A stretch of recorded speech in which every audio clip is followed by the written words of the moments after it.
Há 10 anos era criado o MEI, o Certificado de Microempreendedor Individual, possibilitando trazer para a formalidade uma imensa gama de prestadores de serviços e pequenos empreendedores. A medida proporcionou a cidadãos pagarem seus impostos regularmente e conseguirem os benefícios sociais do governo. Em sua primeira década de existência, segundo pesquisa realizada pelo SEBRAE, mais de 2 milhões de empreendedores saíram da informalidade. Mais de 1.700.000 famílias têm hoje como única fonte de renda o MEI, o que significa 5.400.000 pessoas dependentes exclusivamente dos benefícios do programa. Para falar mais detalhadamente destes números, vamos conversar com o Valdir Oliveira, diretor superintendente do SEBRAE-DF. São números impressionantes, né? Mas o que a gente poderia começar era falando sobre o que é, de fato, o MEI, né? Como é que funciona, como é. A gente poderia começar com um pouco de didatismo. Isso. Na verdade, são números iniciais. Hoje, nós temos mais de 8 milhões de microempreendedores individuais. E olha que já foi feita uma limpeza da base, que a gente chama. Pessoas que se inscreveram como MEI, mas que não continuaram na sua atividade. São mais de 8 milhões de brasileiros empreendedores incluídos, né? É um grande programa de inclusão e é um grande estímulo ao nosso empreendedorismo. O MEI trouxe uma novidade. Formalizar no Brasil é muito difícil. Nós temos um grande desafio no nosso país, que é tratar a burocracia na abertura, na regularização e na baixa de empresas. Porque o Estado faz um conjunto de exigências que complicam a vida do nosso empreendedor. No caso do MEI, inverteu o jogo. No MEI, o Estado, em vez de exigir primeiro, deixa o empreendedor exercer sua atividade e depois ele vai tratar das questões formais.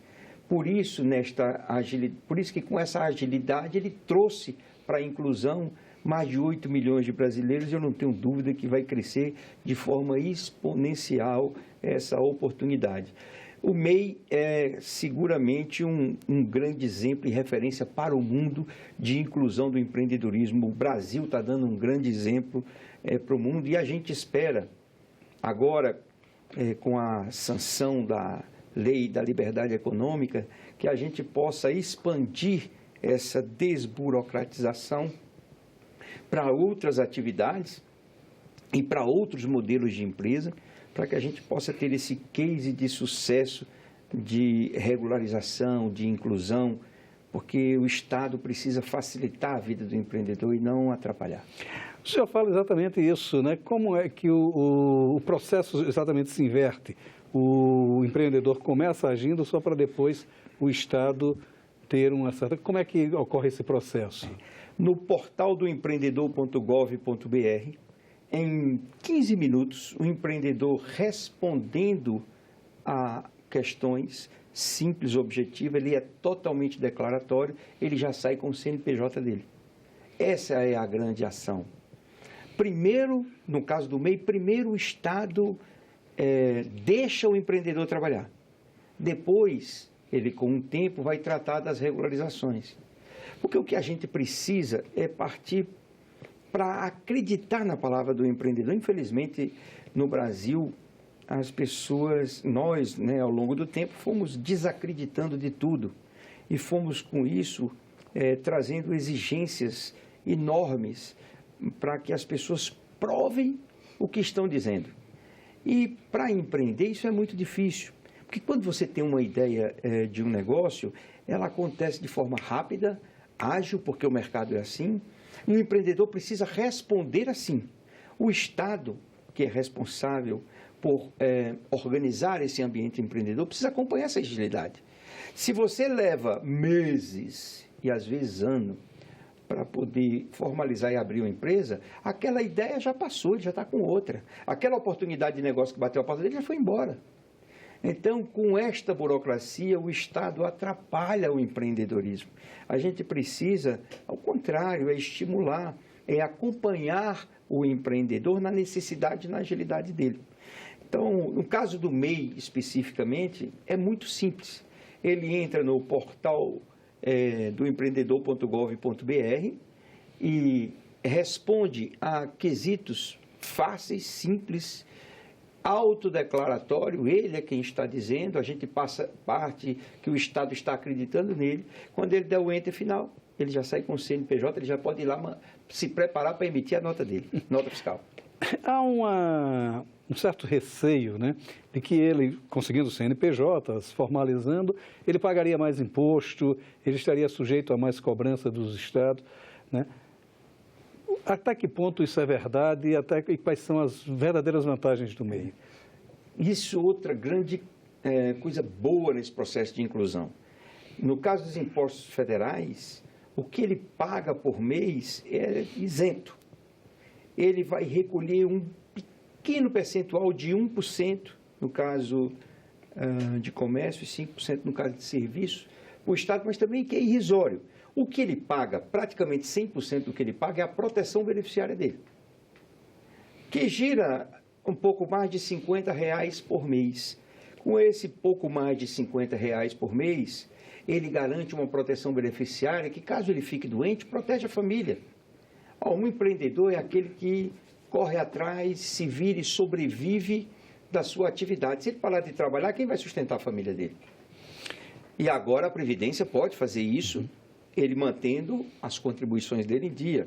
A nossa empreendedora que fica grávida, por exemplo, ela tem direito à licença maternidade, que é uma proteção que o Estado dá a todos aqueles que têm a proteção beneficiária. Outra coisa que é bacana para aquele que quer se formalizar é a oportunidade de crédito.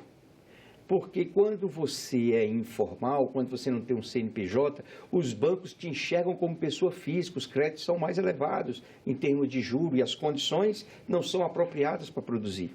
Então, são argumentos que mostram que vale a pena formalizar, porque você vai ter proteção para você, para a sua família, a sua aposentadoria, que você pode conseguir ao final de tanto tempo de trabalho, e o mercado, que vai lhe enxergar como pessoa jurídica e que você vai poder ter acesso a crédito, fazer negócios entre empresas e por aí vai. Esse negócio entre empresas, inclusive, demanda aí um custo menor na compra de insumos para a produção do seu material. No caso, por exemplo, de um artesão, enfim, de um pedreiro que faça serviço. Seguramente, porque na compensação dos impostos, ele leva vantagem em função do recolhimento dele, né? Vale a pena para ele. O custo tributário realmente é menor, facilita as operações, ele entra em mercado onde ele nunca esteve. E o principal que a gente tem que bater nessa tecla, porque até de utilidade pública, a proteção beneficiária para ele e para a família é vital, porque aqueles que estão fora dessa proteção podem ter muitos problemas ao longo da vida, né? E com isso nós estamos incluindo previdenciariamente esses nossos empreendedores, né? Ao longo desses 10 anos, o processo de credibilidade do processo, do programa, melhor dizendo, ele, de certa forma, foi se solidificando, né? Hoje já há mais confiança no programa pelas experiências vistas pelo SEBRAE? Muito mais. Quem foi que transformou o MEI, o microempreendedor individual, no programa consolidado? O próprio empreendedor. A resposta que foi dada mostrou que quando a gente acerta num programa, quando o Estado acerta numa proposta de programa, a sociedade responde. Como eu lhe disse, nós estamos aí com 8,5 milhões de microempreendedores individuais no Brasil, com um crescimento exponencial. Hoje, nós, no SEBRAE, enxergamos esse programa como um programa, um case de muito sucesso, né? Lá atrás, numa luta muito grande, Guilherme Afif Domingos batalhou muito por Constituição, porque ficava se conversando sobre a ideia de uma pré-empresa, como é que eu resolvo o problema da informalidade, porque a informalidade existe porque a burocracia do Estado espanta aqueles que querem empreender. Se ela facilitar, eles vêm para o processo formal. Ninguém quer ser informal, ninguém quer trabalhar de forma ilegal. O empreendedor quer trabalhar certinho. Agora, o Estado precisa dar essas condições. E nessa batalha, nessa construção, né, que teve pessoas muito importantes que se envolveram e construíram ao longo do tempo. Eu citei Guilherme Afif Domingos, mas teve outros que ajudaram muito nessa construção. Ao longo do tempo, tão logo se lançou esse programa, os empreendedores abraçaram. E esse crescimento ele foi exponencial e continua sendo. Porque nesse momento de crise, é natural esse processo de crescimento. O ciclo da crise ele começa com o desemprego em massa. Vem um movimento e desemprega em massa. Esse desemprego ele corre para uma informalidade, porque ele precisa sobreviver. Então, a informalidade cresce. Na informalidade, ele se identifica enquanto empreendedor. E aí ele corre para a formalização através do MEI. Por isso que o crescimento do MEI tem sido, nos últimos anos, de uma grande alavancagem. A gente imagina que vai continuar essa resposta do mercado. Agora, quem está credenciado para ser MEI? Né? Quer dizer, porque existem limites, né? Limite de renda, enfim, como é que funciona? Hoje a legislação federal, ela está com o limite de faturamento de R$ 81 mil ano, diluído aí em 12 meses. Você pode ter um funcionário inscrito, porque normalmente trabalha alguém junto, né, do pequeno empreendedor. E são um conjunto grande de atividades. Recentemente, os motoristas de aplicativos entraram nessa possibilidade. Como é que a gente sabe quais são as atividades? Aqueles que estão nos ouvindo, nos assistindo, como é que ele identifica se a atividade dele está? Ele precisa entrar no portal do empreendedor. Porque lá no portal, tudo relativo ao MEI está lá dentro, todas as informações que ele precisa. Então, as categorias que ele pode se enquadrar estão lá, né?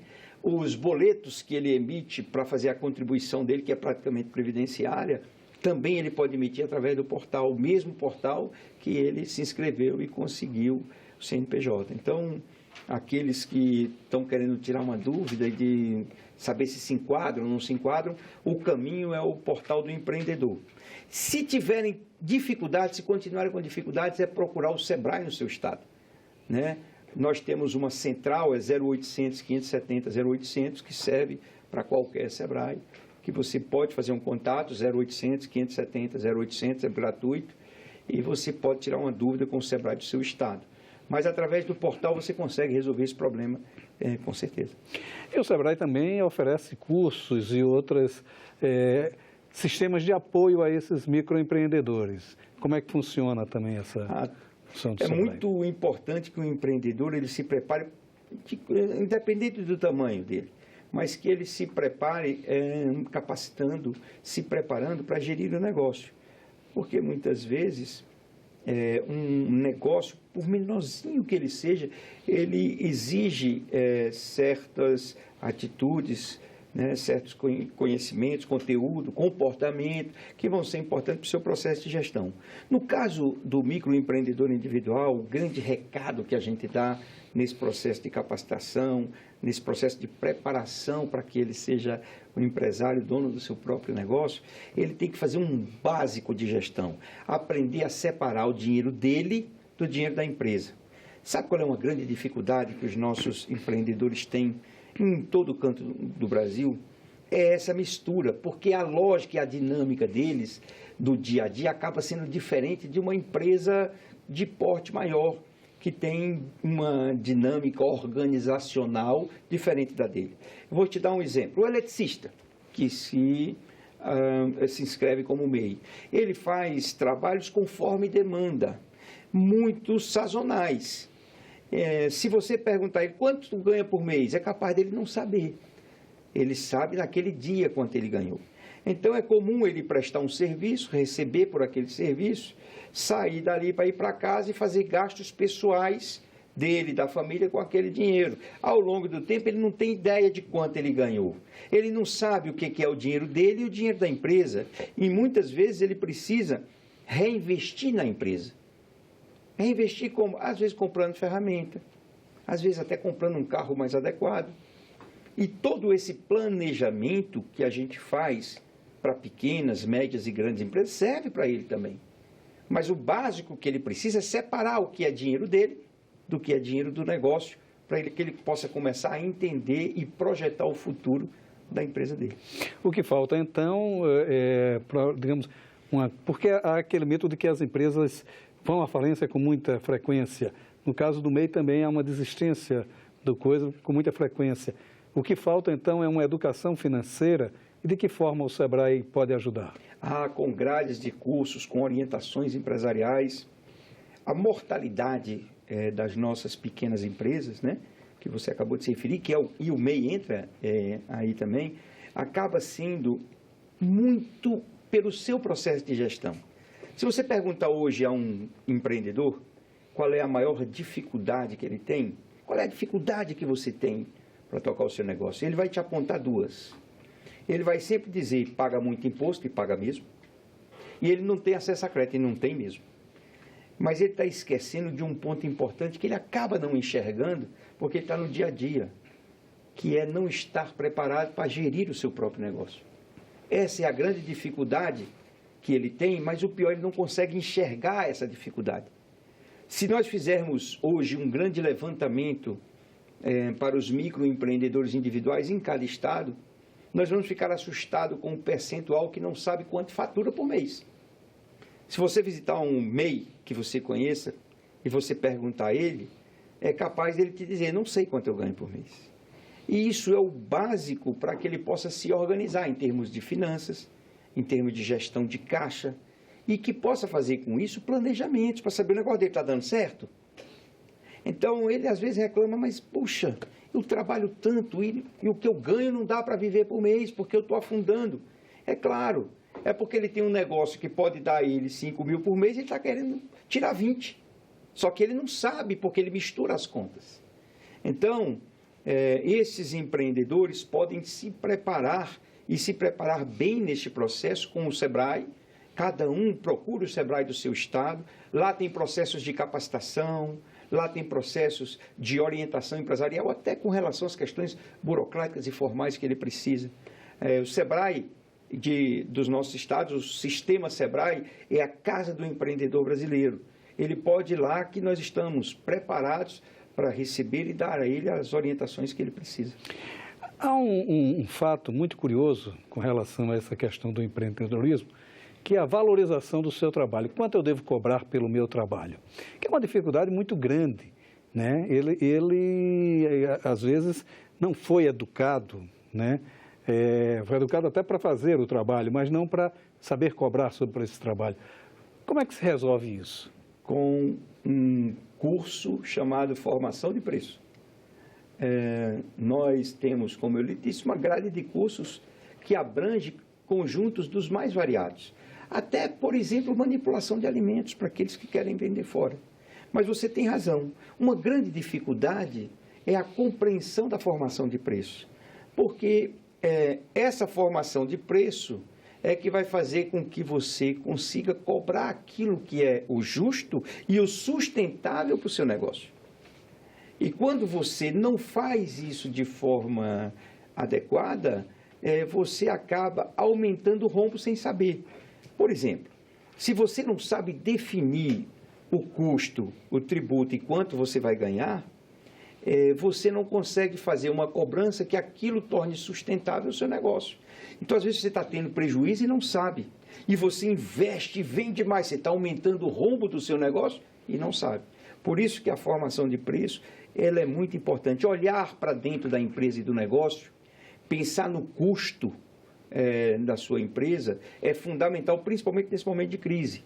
Porque no momento de crise, o que nos falta é o cliente para comprar. Porque perdeu renda, porque retraiu. E aonde é que a gente consegue dar sustentabilidade para o nosso negócio? Olhando para dentro da empresa e ajustando os seus custos de forma a tornar mais rentável e sustentável o seu negócio.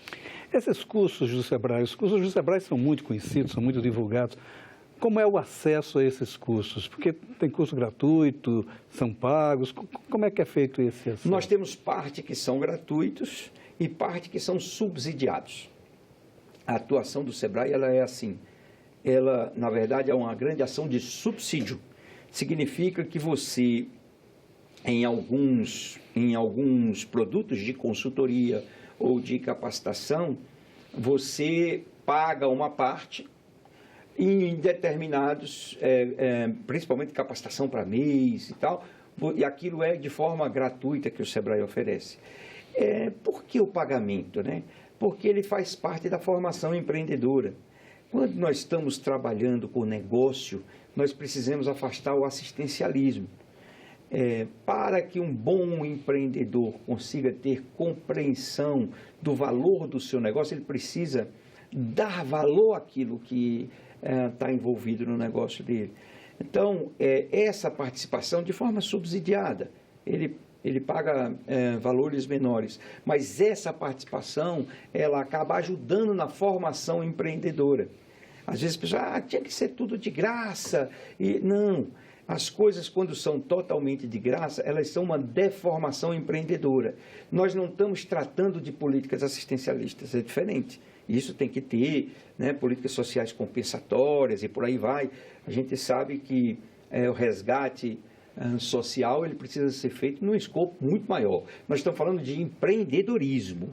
E o empreendedorismo, para ter uma boa formação, para que ele seja sustentável, ele precisa ser compreendido com o valor daquilo que está sendo feito. Então, essa contrapartida ela é muito importante na formação empreendedora dos nossos empresários. Os cursos do SEBRAE, o SEBRAE tem alguma plataforma para cursos online, por exemplo? Porque há muito empreendedor que está no interior, que está em determinado ponto, que não tem um ponto do SEBRAE muito próximo. Como é que funciona também? Também a gente pode entrar no nosso portal, né? Nos estados, cada SEBRAE está lá no seu estado pronto, onde a gente vai ter a nossa plataforma de ensino à distância, de EAD, onde tem portfólios, tem processos de atendimento. Na verdade, hoje, esse canal da digitalização, da comunicação, através dessa nova rede digital, é fundamental para você fazer relacionamento. Todo negócio, ele tem modelo de relacionamento e modelo de negócio. São duas estruturas criadas para dar suporte àquele negócio que você está desenvolvendo. Hoje, esses modelos, tanto de negócio como de relacionamento, precisam estar abraçados com os canais digitais, com os meios digitais. Né? Então, o marketing digital hoje ele é fundamental para quem quer atuar, principalmente em base de varejo, e o SEBRAE está com essa alternativa. Todos aqueles que estão nos assistindo podem buscar o portal dos seus SEBRAEs, né? Através do www. A sigla do seu estado.sebrae.com.br. Está ali disponível, né? Agora, então, diante de toda essa... E nas comemorações da primeira década do MEI, é um bom negócio ser MEI hoje? Sem dúvida. É um excelente negócio. Eu acho que o maior presente que o Brasil deu à sua economia foi esse programa de sucesso, um programa de grande inclusão do empreendedorismo brasileiro. Isso foi uma grande oportunidade, porque ele deu mais do que a questão previdenciária, mais do que as oportunidades de negócio, o Estado deu ao empreendedor um presente da sua dignidade empresarial, porque ao obter o CNPJ, ele hoje tem dignidade de dizer eu sou empresário e precisa ser respeitado como tal. Tem 10 anos de história, mas seguramente vai ter mais 500 para frente, onde nós vamos dar essa esperança para o nosso empreendedor. Nós estamos vivendo um momento de muita desesperança das pessoas, porque um desemprego elevado, né, um desacreditar de instituições, tudo isso leva desesperança para as pessoas. Pois bem, tem uma coisa que aconteceu, que está aí há 10 anos e que está mostrando para as pessoas que tem esperança em dias melhores. Você não precisa depender dos outros. Você está desempregado, você quer um emprego, está fácil, crie uma empresa, seja um MEI e venha a exercer a sua atividade e com dignidade, o Estado reconhecendo que você é um empresário e merece respeito de empresário. Criar 2 empregos, né? Porque ele pode ter um empregado. Ainda mais um, isso mesmo. Muito obrigado pela sua participação aqui no prazer, Cidadania, foi um prazer. Eu que agradeço, muito obrigado a oportunidade. Obrigado. Para rever essa e outras entrevistas, acesse a página da TV Senado na internet, senado.leg.br/TV. Inscreva-se em nosso canal no YouTube. Para fazer algum comentário, crítica ou sugestão, telefone para o 0800 61 2211. É de graça. Obrigado pela sua atenção e até o próximo Cidadania.